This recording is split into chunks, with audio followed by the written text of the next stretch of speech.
ሁላችሁንም በአክብሮትና በትህትና ጠይቃለሁ እንድቆምና የምናገርበትን የመጽሐፍ ቅዱስ ክፍል አብረን እናነባለን። መጽሐፍ ቅዱስ የያዛችሁ ማቴዎስ ምዕራፍ 24ን አውጥተን ተወሰኑ ቁጥሮችን አነባለሁ።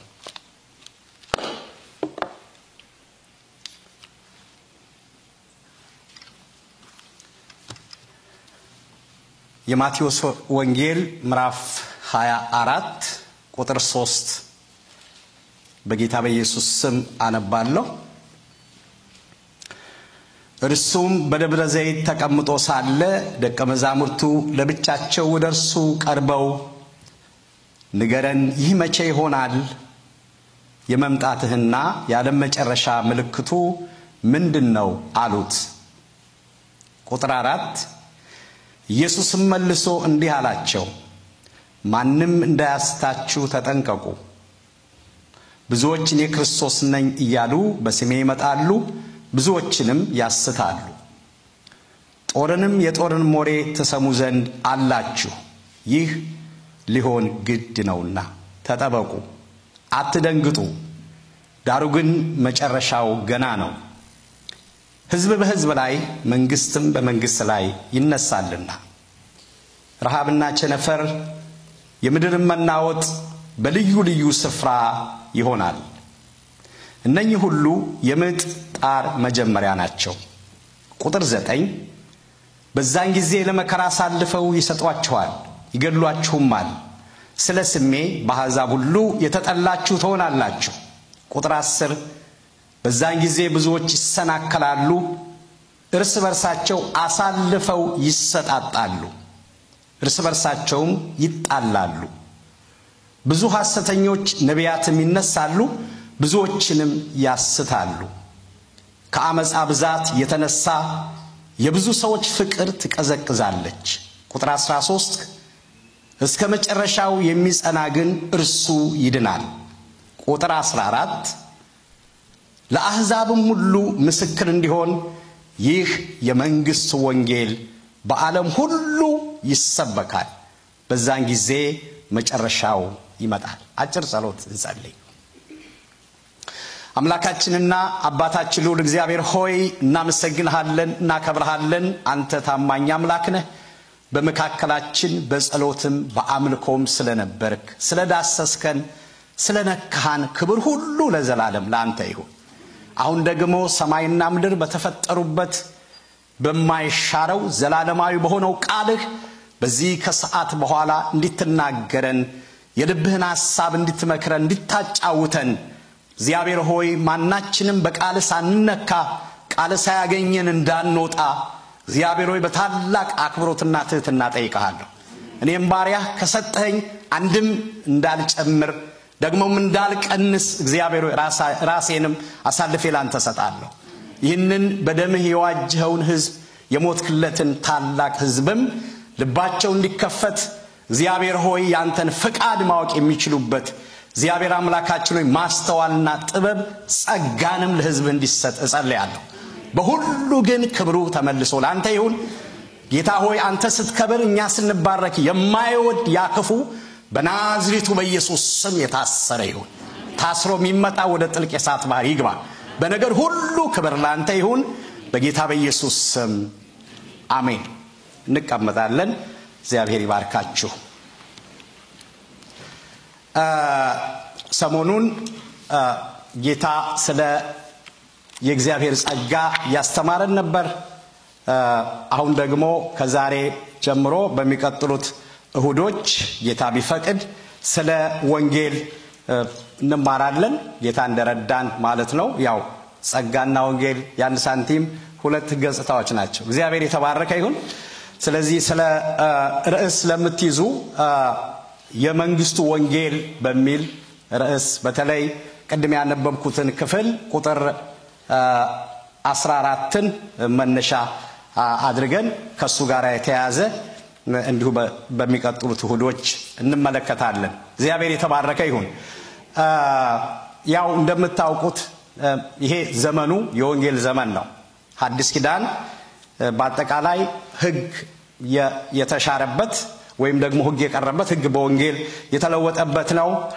እግዚአብሔርም ደግሞ በዚህን ጊዜ ማየት የሚፈልገው የመጣበትና በቀራንዮ መስቀል ላይ ሕይወቱን አሳልፎ የሰጠበት ጉዳይ እሱ በሰዎች የላቀ ሆኖ ማየት ነውና ስለዚህ ከወንጌል ጋር በተያያዘ አንዳንድ ሐሳቦችን እናነሳለን።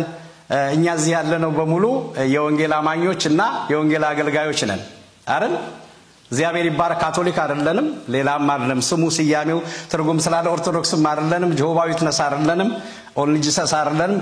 የወንጌል አማኞች ነን። አሜን። ስለዚህ የወንጌል አማኞች ብቻ አይደለንም፣ የወንጌል አገልጋዮችም ነን። ስለዚህ ስማችንም ደግሞ ጸጋ ወንጌላዊት ቤተክርስቲያን ነው። ስለዚህ ወንጌል አልባ ቤተክርስቲያን አንሆንም ማለት ነው። እግዚአብሔር ይባረክ። ስለዚህ ከሱ ጋር የተያዘ እንግዲህ አንዳንድ ነገሮች እናነሳለን። ከዚሁ ለጥቅሱ ለርዕስ የሚሆኑ ሁለት ጥቅሶች ጨምሬ አነባለሁ።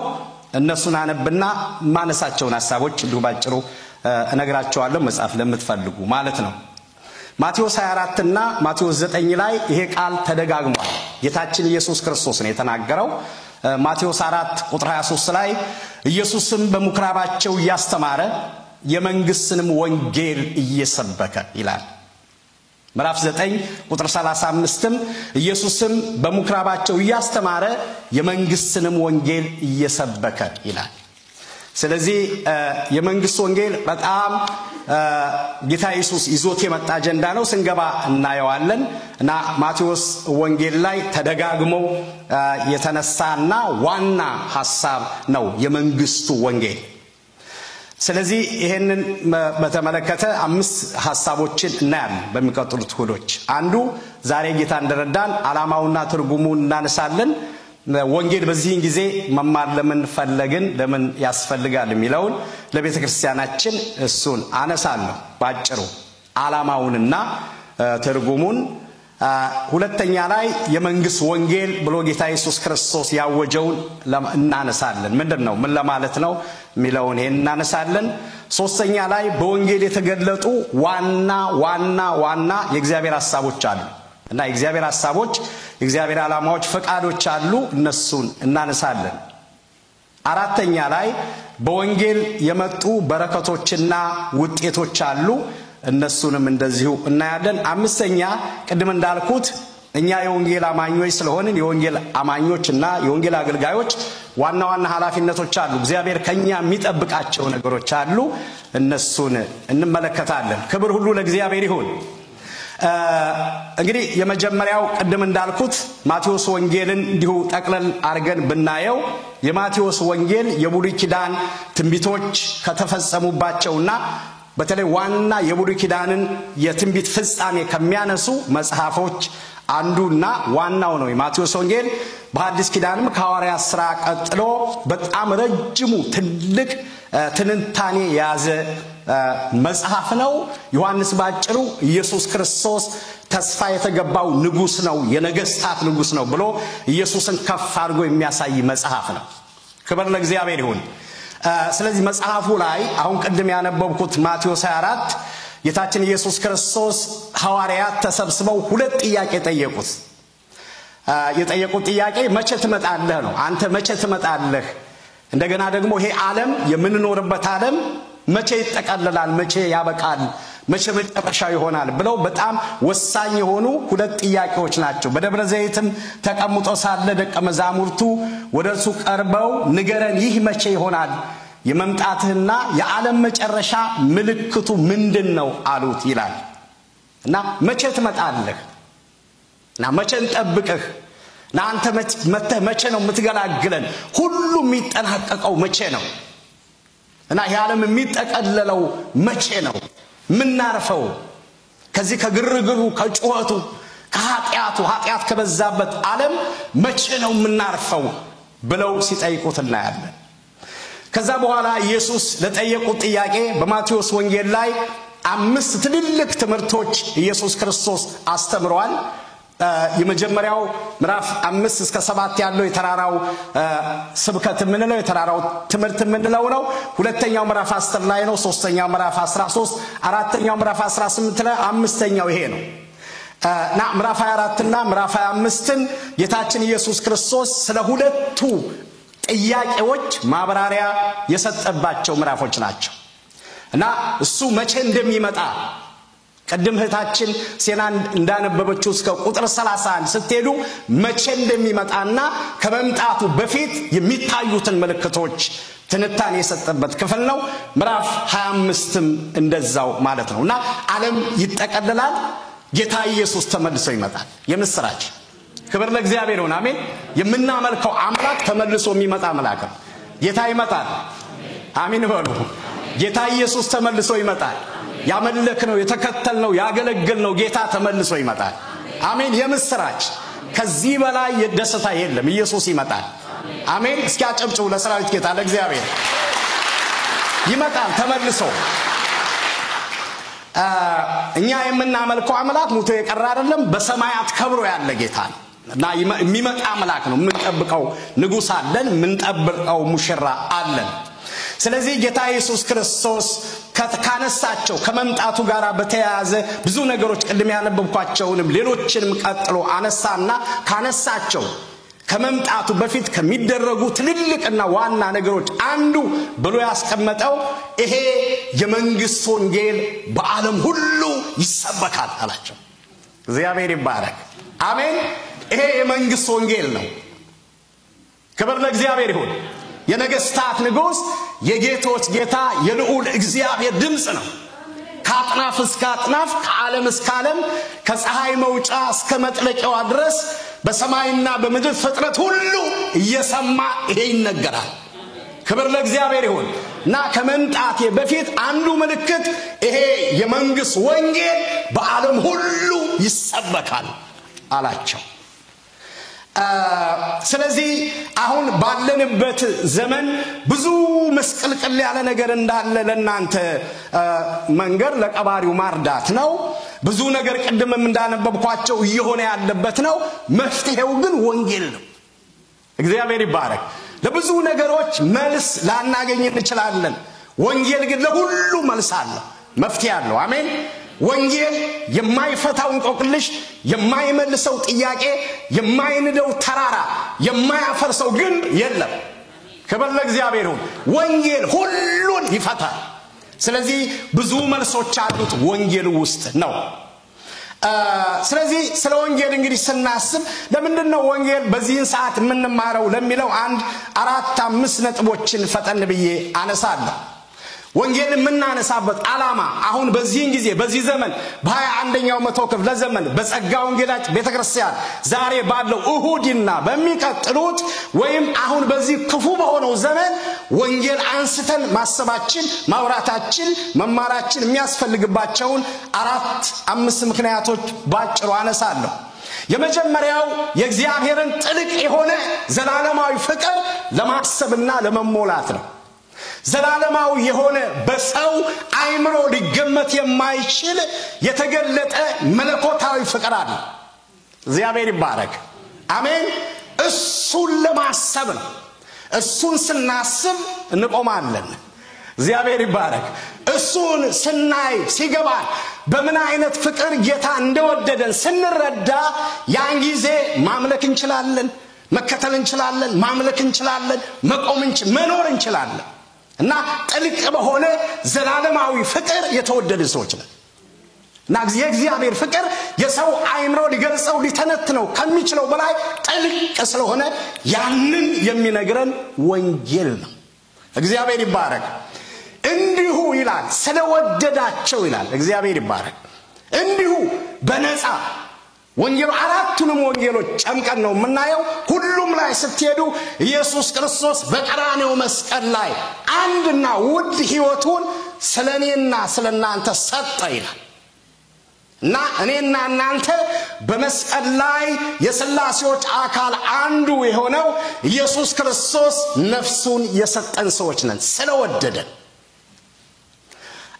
ሮሜ 5:8 ላይ ነገር ግን ኃጢአተኞች ሳለን ክርስቶስ ስለኛ ሞቷል እግዚአብሔርን ለኛ ያለውን የራሱን ፍቅር ያስረዳል ይላል።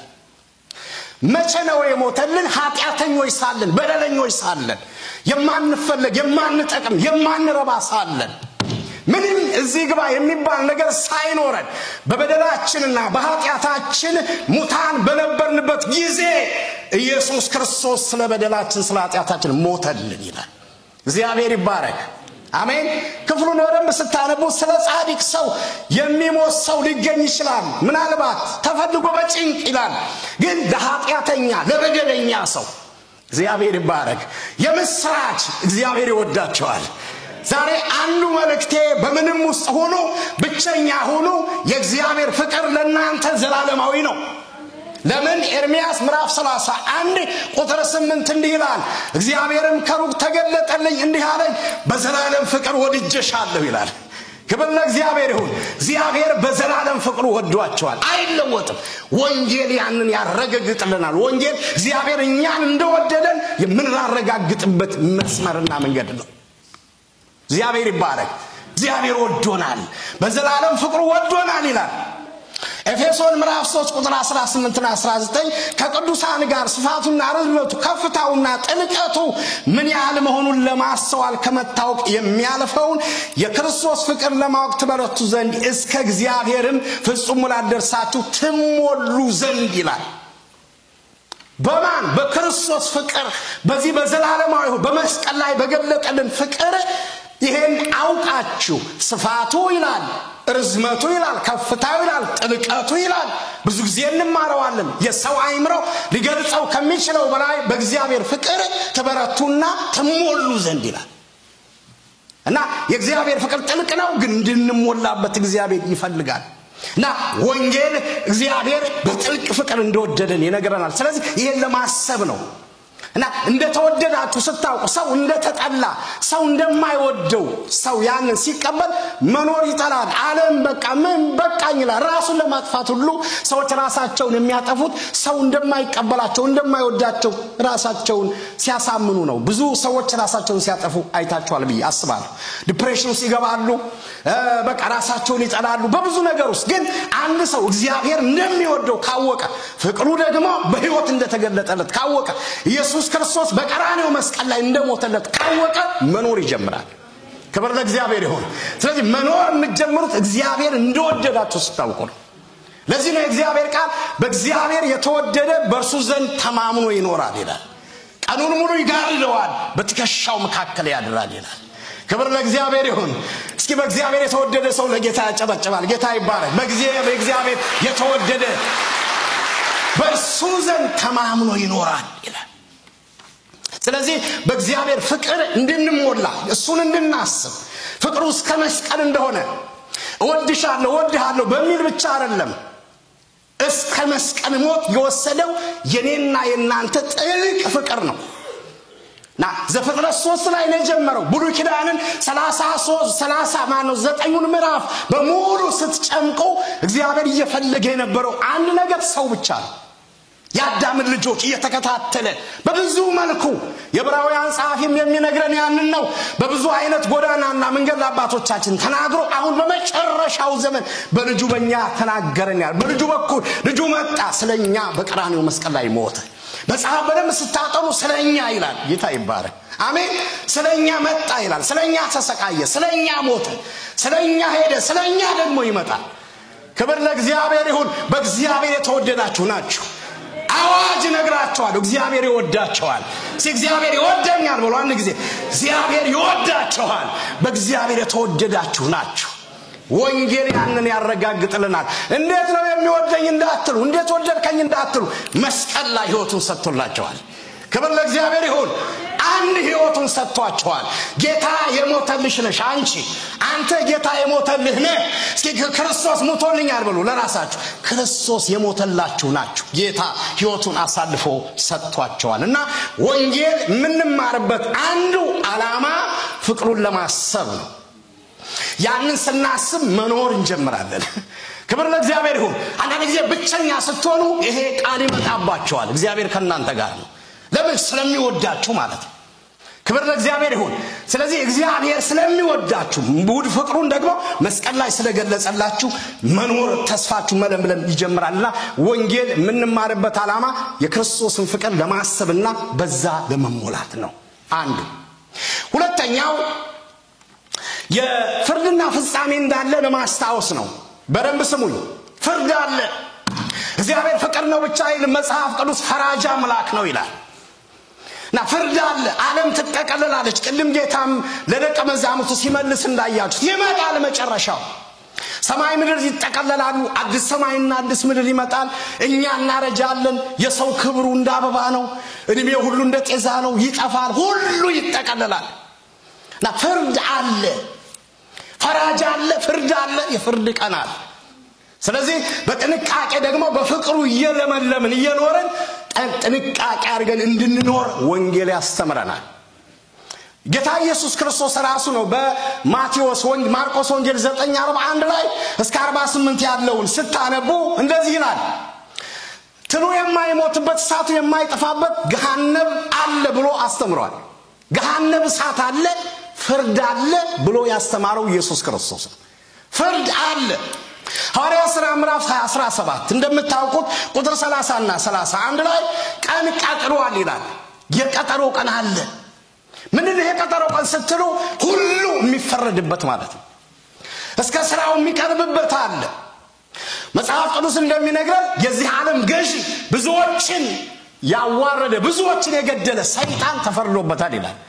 እግዚአብሔር ይባረክ። አሜን። ተሸንፏል ብቻም ተፈርዶበታል፣ ተከታዮቹም ጭምር። እሱ ብቻ አይደለም። በእያንዳንዱ እንቅስቃሴ አማኞች ስለምናደርገው ነገር ሁሉ ጥያቄና ፍርድ እንዳለ መጽሐፍ ቅዱስ ያስተምራል። ፈራጅ አለ ይላል። ጥንቃቄ አድርገን እንድንኖር ያስተምራል። ቀን ቀጥሯል። በዛ ቀን በሁሉ ሰው ላይ ይፈርዳል ይላል። የዕብራውያን ጸሐፊ ምዕራፍ 10 ቁጥር 26 እና 31 ላይ የእውነትን ቀን ተቀብለን ወደ ኋላ ብናፈገፍግ ወይም ወደን ኃጢአት ብናደርግ ከእንግዲህ ወዲህ ስለ ኃጢአታችን መስዋዕት አይቀርብም ይላል። ኢየሱስ ክርስቶስን ተቀብለው ሰዎች በጌታ ሆነው ተመልሰው ወደ ኃጢአት ቢመለሱ ወይም የሚያስፈራ ግን የፍርድ መጠበቅ ተቃዋሚዎችን ሊበላ ያለው የእሳት ብርታት አለ ይላል። ፍርድ አለ፣ እሳት አለ፣ ሲኦል አለ፣ ገሃነም እሳት አለ፣ ገነት አለ፣ መንግስተ ሰማያት አለ። ብዙዎች የለም ብለው ስለሚያስተምሩ ነው። የለም የዚህ ምድር ላይ እንደፈለክ ኑሮ ሂድ ምንም አትሆንም ብለው የሚያስተምሩ ስላሉ የእግዚአብሔር ቃል ቅጣት አለ፣ ፍርድ አለ፣ ፈራጅ አለ ይላል። ና በጥንቃቄ እንድንኖር ያደርጋል። ሰዎች ስለሚናገሩት ከንቱ ንግግር እንኳን የፍርድ ቀን መልስ ይሰጡበታል ይላል። ና ይጠየቃሉ። የምትሰሙት ቃል ይፈርድባቸዋል ይላል። ጌታ ሆይ የሚለኝ ሁሉ መንግስተ ሰማያት አይገባም፣ የአባቴን ፍቃድ የሚያደርግ ያለው ጌታ ነው ያስተማረው።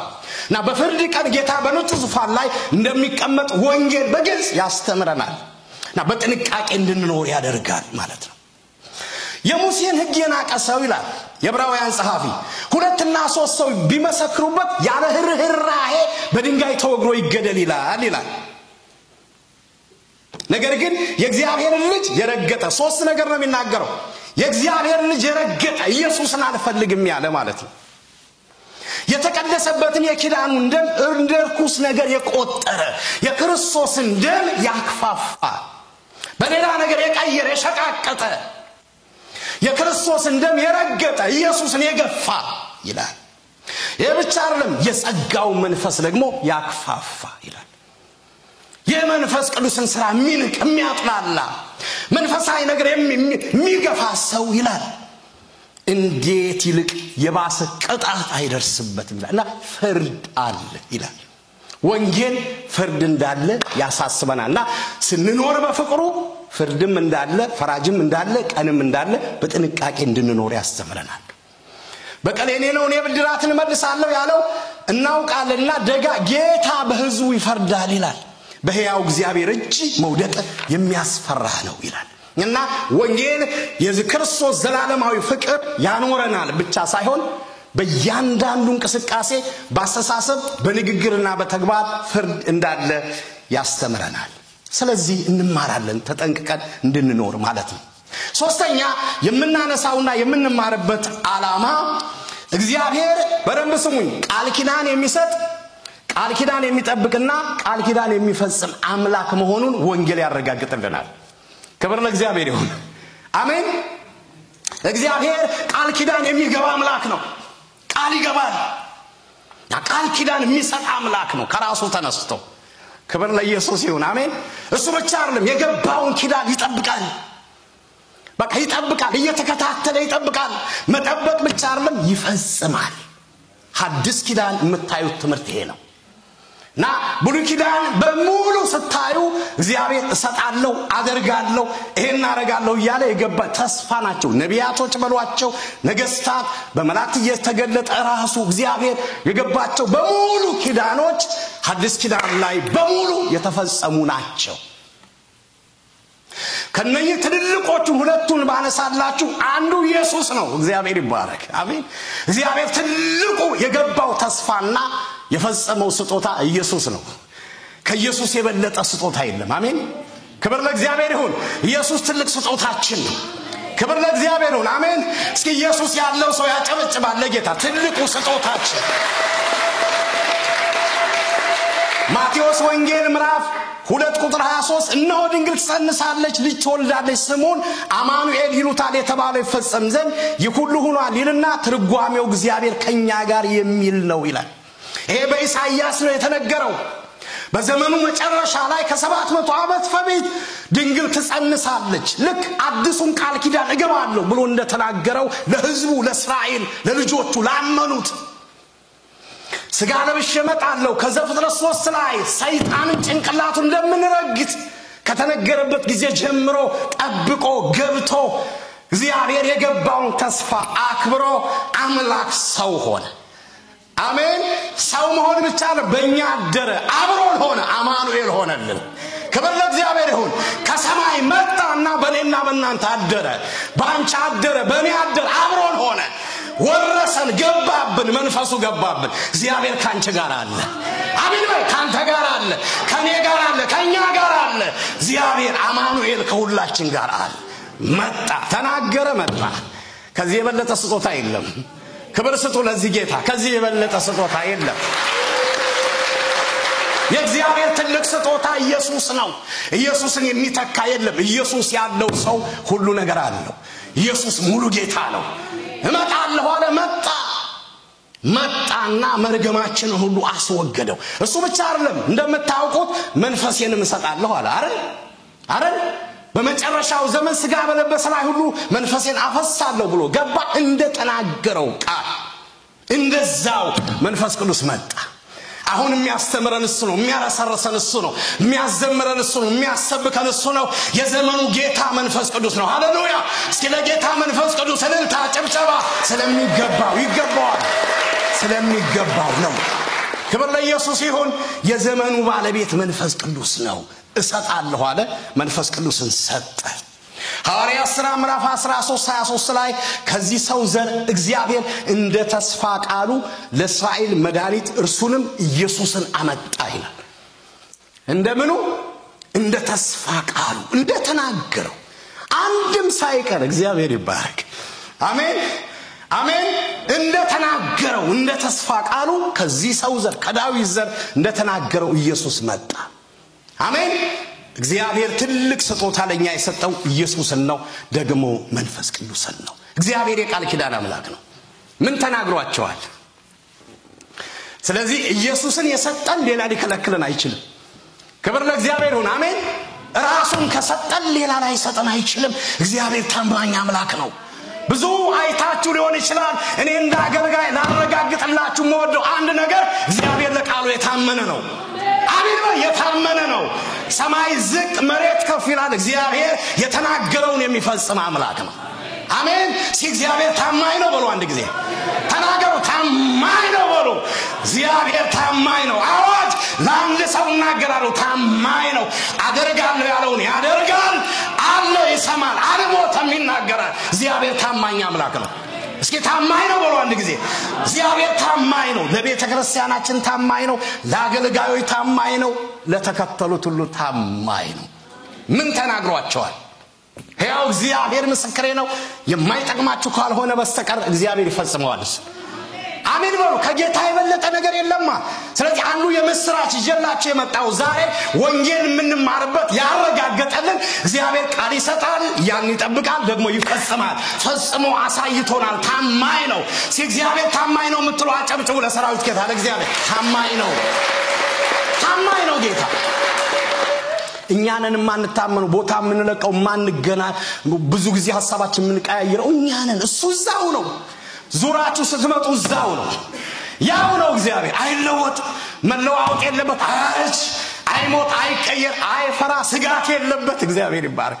አይሞቀው በስሜት ያው ነው እግዚአብሔር። ክብር ለእግዚአብሔር ይሁን። ዛሬ አንድ ነገር እነግርሻለሁ። ያው ነው፣ ያው ነው። አሜን ነው። ያው ነው እግዚአብሔር። የተከተልሽው ጌታ ያው ነው። እስኪ ያው ነው በሉ አንድ ጊዜ። ያው ነው እሱ ነው። ስትቀበዩ ጌታን የገባብሽ መንፈስ ቅዱስ ያው ነው። እሱ ያው ነው። መንገር ላይ ደግሞ ጥሏችሁ አይሄድም። ያው ነው፣ ያው ነው። አሳዳጊ ነው። የማንም ባለዳ አይደለም። የልጆቻችሁ አሳዳጊ ነው። እናንተን መንገድ የመራ እሱ ነው። ከክፉ የታደገ እሱ ነው። ጠላታችሁን የጣለ እሱ ነው። እጆቻችሁን ይዞ ክፉ ቀን ያሳልፋችሁ እሱ ነው። እዚህ ያደረሳችሁ እሱ ነው። የቀባችሁ እሱ ነው። ያማረባችሁ በእሱ ነው። እሱ ውበታችን ነው። እሱ ትምክታችን ነው። እሱ አለይታችን ነው። እሱ አባታችን ነው። እሱ አምላካችን ነው። እሱ ጌታችን ነው። ሃሌሉያ! እሱ ሁለመናችን ነው። ያው ነው። እስኪ ያው ነው በሉ አንድ ጊዜ። ያው ነው ጌታ፣ ያው ነው። ተናግሮ የሚፈጽም አምላክ ነው። ክብር ለእግዚአብሔር ይሁን። አሜን፣ አሜን። እስኪ ያያችሁ አጨብጭቡ ለሰራዊት ጌታ ለእግዚአብሔር። ያያችሁ እግዚአብሔር ታማኝ ነው። አንድ ጊዜ ወርቅ ውሃ የሆነ ነገር አልኳትና እንደዚህ ብናረግ እግዚአብሔር ታማኝ ስለሆነ ዘር ነው እንባረካለንና ፕሊስ ብዬ አነጋገርኳት። ምን አልካለችኝ? ይሄን ነገር ብናደርግ እግዚአብሔር እንደዚህ ያደርጋል እና የማንንም ባለዳ አይደለም፣ ጊዜ ቆጥሮ ውለታ የሚከፍል አምላክ ነው አልኳት። አይ ያደረገልን በቂ ነው አለች። እስኪ ያደረገልኝ በቂ ነው የምትሉ ሌላ ነገር እኮ እየፈለጋችሁ ለኔ ያደረገልኝ በቂ ነው። የዘላለም ሕይወት አለኝ።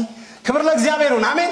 በሰማይ ቤት አለኝ። እስኪ ያደረገላችሁ ያረካችሁ ሰዎች በቂ ነው የምትሉ ሰዎች አጨብጭቡ ለሰራዊት ጌታ ለእግዚአብሔር። በቂ ነው። ሌላ አንጠብቅም። በቂ ነው። ያደረገልን በቂ ነው።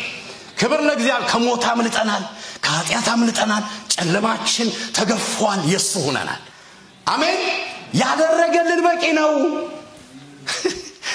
ሌላ ነገር ያደረገልን በቂ ነው። ያደረገልሽ በቂ ነው።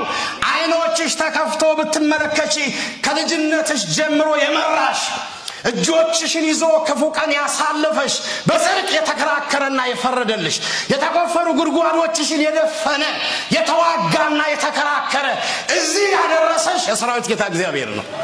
አሜን። እሱ ነው። ብቻውን ነው የመራሽ። አጨብጭቢ ያለ ሰራዊት ጌታ ለእግዚአብሔር። እሱ ነው፣ ብቻውን ነው።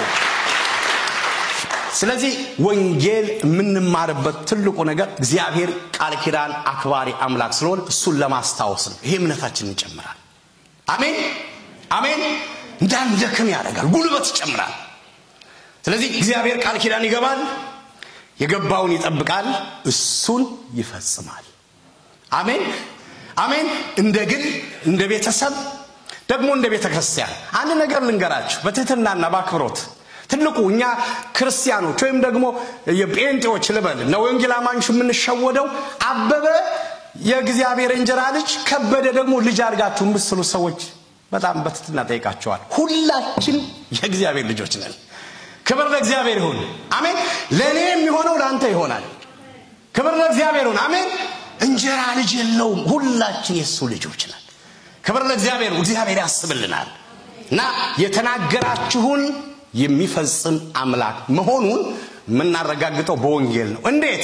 ኢየሱስን ልኬው ከኃጢአት አድናችኋለሁ አለን፣ አድርጎት አሳይቶናል። ከዚህ የበለጠ ማረጋገጫ ሊኖረን አይችልም። ከልጁ በላይም ስጦታ ሊሰጠን አይችልም። እግዚአብሔር ቃል ኪዳን የሚጠብቅ አምላክ ነው። አራተኛ ቅድም እህታችን የዘመረችውን ነው ና ሰሞኑንም ስጸልይበት ነበር በልቤ ሲመላለስ ነበርና ይሄን መልእክት ካዘጋጀሁ አንድ ወር ከምናምን ሆኖታልና የጸለይኩበት ነበር ምናልባት ሰሞኑን ማነሳቸው ብዙ ጉዳዮች አሉ ዛሬ መግቢያውን ነው ማሳያችሁ እና አራተኛ ላይ የተባረከውና የታላቁ የአማኞች ተስፋን ለማስታወስ ነው የተባረከ ተስፋ አለ አሜን ወንጌል ከሚነገር የእግዚአብሔርን ፍቅር ጥልቅ የሆነ ማይሻር ፍቅር ብቻ አይደለም የሚነግረን እግዚአብሔር ዘላለማዊና ጻድቅ ፈራጅ ብቻ መሆኑን አይደለም የሚያሳየን እግዚአብሔር ቃል ኪዳን የሚሰጥ የሚጠብቅና የሚፈጽም ብቻ መሆኑን ሳይሆን አማኞች የተባረከ ተስፋ አላቸው ይለናል ዮሐንስ 14 ላይ ተመልሼ እመጣለሁ ይላል አንድ ስንኝ ነች ቁጥር 3 ሁለተኛ ይላል በዛኛው ትርጉም እመጣለሁ ይላል ይሄ በጣም ትልቅ ነገር ስለ ሁሉ ጊዜ ስለምንሰማ ወይም ስለምናነበው ቀሎብን ነው እንጂ መጽሐፍ ቅዱስ ውስጥ ካሉ ትልቅ ነገሮች አንዱ ጌታ ነው ራሱን የተናገረው ሁለተኛ እመጣለሁ ብሏል አሜን መጀመሪያ እመጣለሁ ብሎ እንደመጣ ሁለተኛ እመጣለሁ ብሎ አይቀርም ክብር ለእግዚአብሔር ይሁን አሜን ታላቅ ተስፋ አለን አማኞች ማይሻር ተስፋ አለን እሱም የተባረከው ተስፋችን ኢየሱስ ይመጣል አሜን ኢየሱስ ይመጣል ጠላት ይስማ አይመጣም የሚሉ አሉ ይመጣል እኛ ምን ጠብቀው ጌታ ሙሽራችን ይመጣል ንጉሳችን ይመጣል ዓለም ትስማ ኢየሱስ ይመጣል የሚመጣው ደግሞ በክብር ነው በሞገስ ነው በስልጣን ነው በክብሩ ነው በመለኮት ክብር ነው የሚመጣው ቀድም እንደተዘመረው ከደመናት ጋር ይመጣል ከመላእክት ጋር ይመጣል አሜን ግርግም ለመወለድ አይደለም እጆቹ እና እግሮቹ በመስማር ለመቸንከር አይደለም በክብር ነው የሚመጣው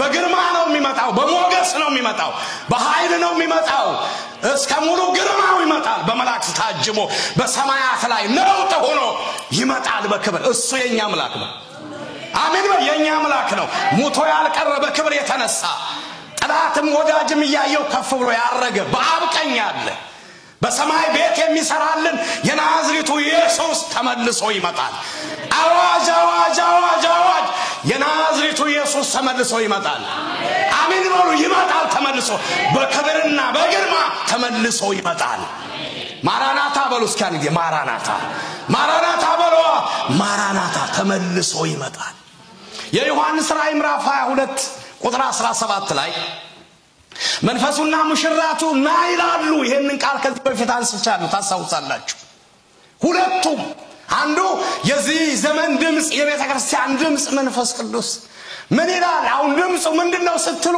አወልክ ነው ምድራዊ ነገር ይሰጣል ብዙ ነገር ያደርጋል ምን ፈልገውን ግን ዋናው የመንፈስ ቅዱስ ድምጽ አንድ ነው እሱ ምንድነው ይመጣል ይላል አሜን ይመጣል ማን ነው የሚመጣው ኢየሱስ even መጽሐፍ ቅዱስ ብቻለም ቁርአን ራሱ ይመጣል ነው የሚለው ከሙስሊም የመጣችሁ ባክግራውንድ ያላችሁ ሰዎች ካላችሁ ቁርአን አንዱ ከሚያምኑት ነገር አንዱ ያው አምላክ አይደለም ይላሉ አልተሰቀለ ስለ ኢየሱስ ክርስቶስ የእስላም የነሱ ፍልስፍናቸው ስታጠኑ ያለ ወንድ እንደተወለደ ያምናሉ ታምር እንደሰራ ያምናሉ ወንጌል ያምናሉ ኢየሱስ ክርስቶስ በታምራት እንደተወለደ አምነው አልተሰቀለም አልሞተም ይላሉ በመጨረሻው ግን ለፍርድ ይመጣል ይላሉ ተመልሶ ክብር ለእግዚአብሔር ይሁን አሜን ይመጣል ተመልሶ ይመጣል ስለዚህ ቢክዱም ቢቀበሉ ማንንም ባይቀበል ኢየሱስ ይመጣል አይቀርም ስለዚህ የምስራች አይቀርም ኢየሱስ ይመጣል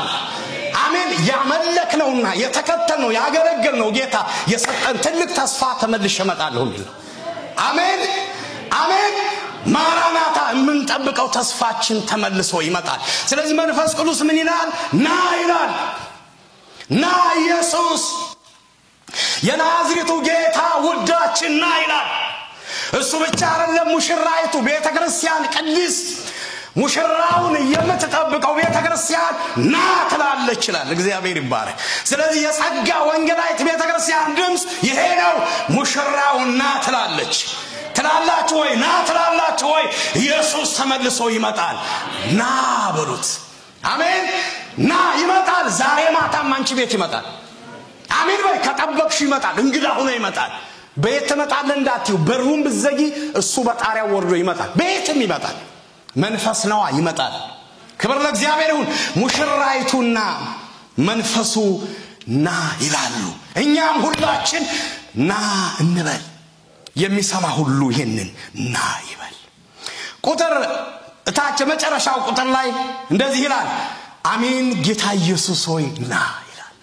እግዚአብሔር ይባረክ አሜን ምን ወደው ተስፋችን ኢየሱስ ተመልሶ ይመጣል ና እንበል ይምጣልን ማራናታ ይሁን እስኪ ማራናታ በሉ አንድ ጊዜ ማራናታ ኢየሱስ ሆይ ና በሉ ኢየሱስ ተመልሶ ይመጣል አሜን ግርግሩ ያልፋል ምታዩት ተርምሱ ጦርነቱ ረሃቡ የምድር መናወጥ የርስ በርስ መጠላላት መገፋፋት መገዳደር ሁሉ ያቆማል ኢየሱስ ተመልሶ ይመጣል አዋጅ ይመጣል መጥቻለሁ ብሎ በመጀመሪያ እንደተወለደ አሁን በክብር ተመልሶ እኛን ሊወስደን ይመጣል አሜን እኛን ለመውሰድ ከሰማያት ከመላእክት ጋር ተመልሶ ይመጣል የምስራት ወንጌል የሚያስተምረን ይሄንን ነው ወንጌል ዘላለማዊ በሆነ ጥልቅ ፍቅር በማይለወጥ ፍቅር ተወዳችኋል ይለናል አሜን እግዚአብሔር ይወድሻል በቃ እግዚአብሔር ይወድህ አዲስ ሰው ብቻ አይደለም ለዛ አንቺን ይወድሻል እግዚአብሔር አንተን ይወድሃል በምንም ውስጥ ያለው አንተን እግዚአብሔር ይወድሃል ክብር ለእግዚአብሔር ይሁን በደም ስሚኝ አንተን ይወድሃል ደካማው ነው አንተን ዕውቀት የሌለህ ነው ሰው የሌለህ ነው ያልተማርከው ነው ገንዘብ የሌለህ ነው አው አንተን እግዚአብሔር ይወድሃል አሜን ለምን ስለ ኃጢአተኞች ሞተ ይላል እግዚአብሔር ይባረክ ይሄ ፍቅር ያኖረናል ደግሞ በጥንቃቄ እንድንኖር ፈራጅ ስላለ አስተሳሰባችን ንግግራችን ተግባራችን ቃኝተን እንድንኖር ቀን አለ የተቀጠረ ፈራጅ አለ ይላል አይደል በጥንቃቄ መኖር ያስፈልጋል ሌላው እግዚአብሔር ታማኝ ነው የገባውን ኪዳን ይፈጽማል ይለናል ወንጌል ኢየሱስን በመላክ መንፈስ ቅዱስን በመላክ አረጋግጦልናል ይለናል እንደገና ደግሞ የተባረከው ተስፋችን ተመልሶ ይመጣል ይለናል ይሄን የሚለን ወንጌል ነው ስለዚህ ስለ ወንጌል እንማራለን ማለት ነው ትልልቅ ፓኬጆች ስላሉት እንጸልይ